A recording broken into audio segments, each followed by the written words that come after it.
George rides a bike.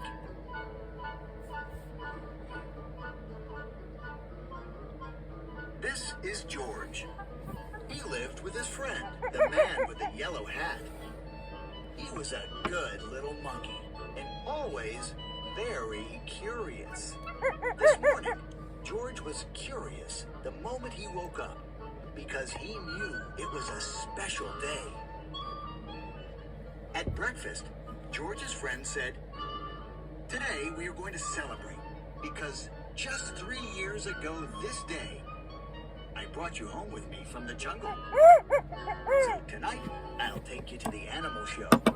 But first, I have a surprise for you." He took George out to the yard, where a big box was standing. George was very curious. Out of the box came a bicycle.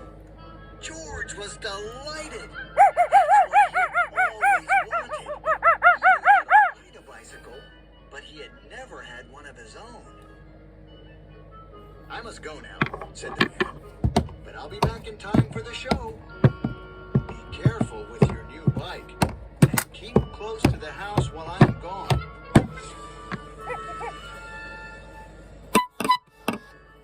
George could ride very well. He could even do all sorts of tricks. Monkeys are good at that. For instance, he could ride this way, with both hands off the handlebar. And he could ride this way, like a cowboy and a wild bronco. And he could also ride backwards. But after a while, George got tired of doing tricks and went out into the street. The newsboy was just passing by with his bag full of papers. "It's a fine bike you have there," he said to George. "How would you like to help me deliver the papers?" He handed George the bag and told him to do one side of the street first and then turn back and do the other side. George was very proud as he rode off with his bag. He started to deliver the papers on one side of the street as he had been told. When he came to the last house, he saw a little river in the distance. George was curious. He wanted to know what the river was like. So instead of turning back to deliver the rest of the papers, he just went on.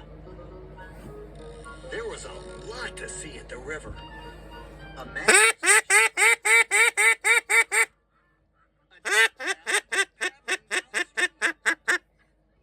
two boys were playing with their boats. George would have liked to stop and look at the boats, but he was afraid the boys might find out that he had not delivered all the papers, so he rode on.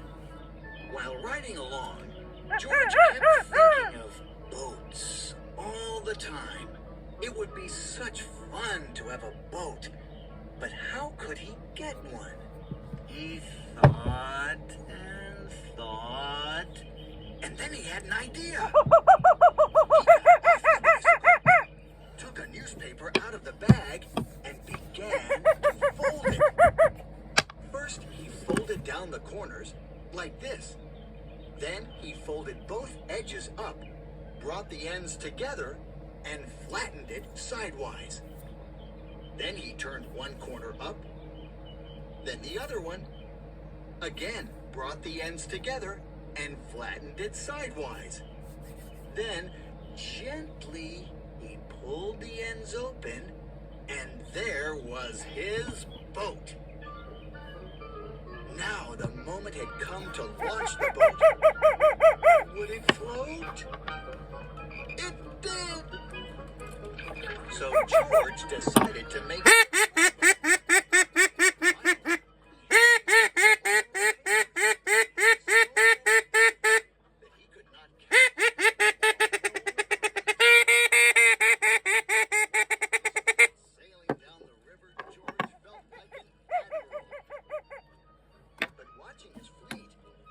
to watch where he was going. Suddenly, there was a terrible jolt. The bicycle hit a rock and flew off the shore. Luckily, George was not hurt.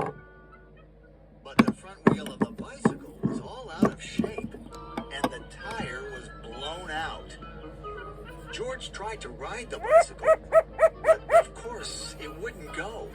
So he started carrying it, but it soon got too heavy. George did not know what to do.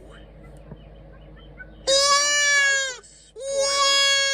The newspapers were gone. He wished he had listened to his friend and kept close to the house. Now he just stood there and cried. Suddenly, his face brightened. Like he had forgotten. He couldn't ride on one wheel. He tried it, and it worked.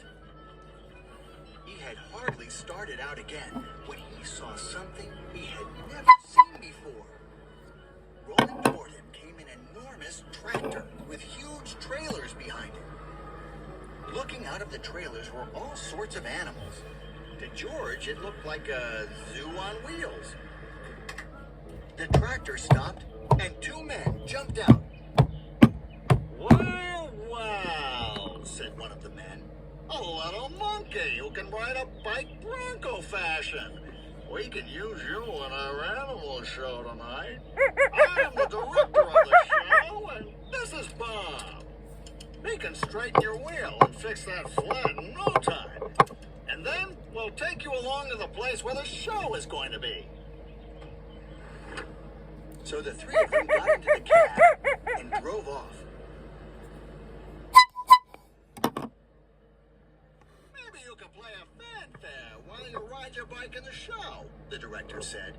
"I have a bugle for you right here. And later on, you'll get a green coat and a cap, just like Bob's." On the showgrounds, everybody was busy getting things ready for the show. "I must do some work now," said the director. "Meanwhile, you may have a look around and get acquainted with all the animals. But you must not feed them, especially the ostrich, because he will eat anything and might get very sick afterwards." George was furious. Would the ostrich really eat anything? He wouldn't eat a bugle, or would he? George went a little closer to the cage, and before he knew it, the ostrich had snatched the bugle and tried to swallow it. But a bugle is hard to swallow, even for an ostrich. It got stuck in his throat. Funny sounds came out of the bugle.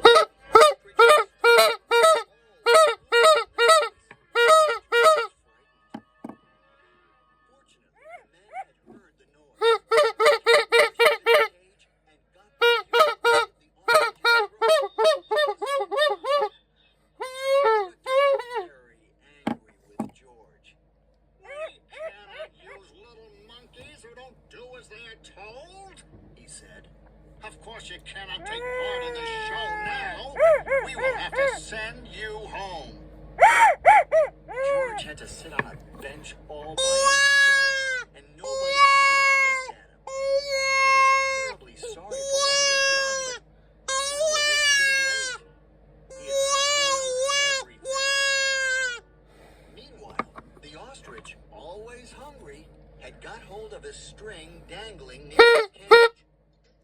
This happened to be the string which held the door to the cage of the baby bear. As the ostrich nibbled at it, the door opened, and the baby bear got out. He ran away as fast as he could and made straight for a high tree near the camp. Nobody had seen it but George. And George was not supposed to leave his bench. But this was an emergency. So he jumped up, grabbed the bugle. Then he rushed to his bicycle. The men had heard the alarm and thought at first that George had been naughty again. But when they saw the empty cage and the ostrich nibbling at the string, they knew what had happened. George raced toward the tree, far ahead of the men.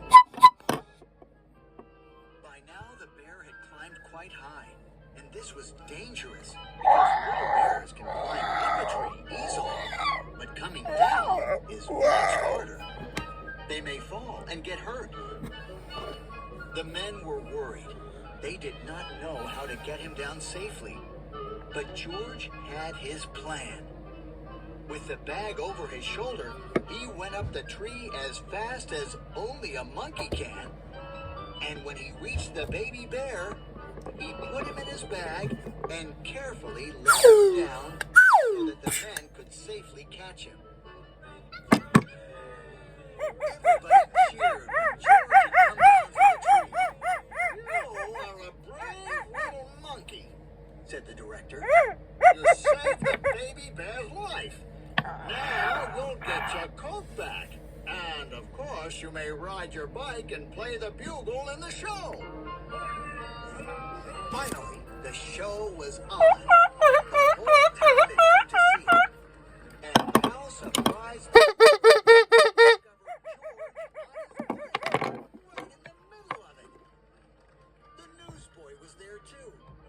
And also the man with the yellow hat, who had been looking for George everywhere and was happy to have found him at last. The newsboy was glad to have his bag again. And the people from the other side of the street, whose papers George had made into boats, were not angry with him anymore. George! When the time had come for George to say goodbye, the director let him keep the coat, the cap, and the bugle. And then George and his friend got into the car and went home. Good night.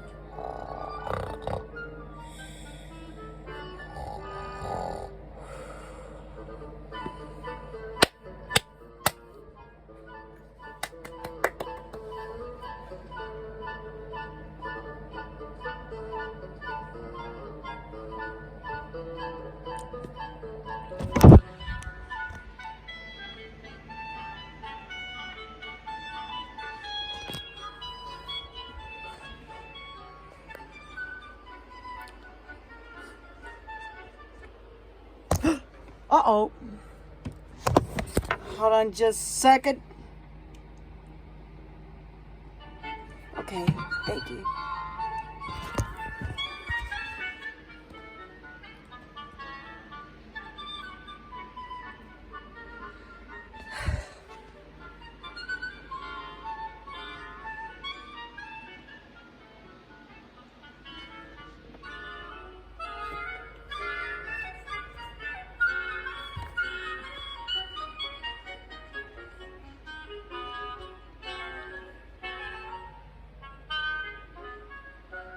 Thanks for watching.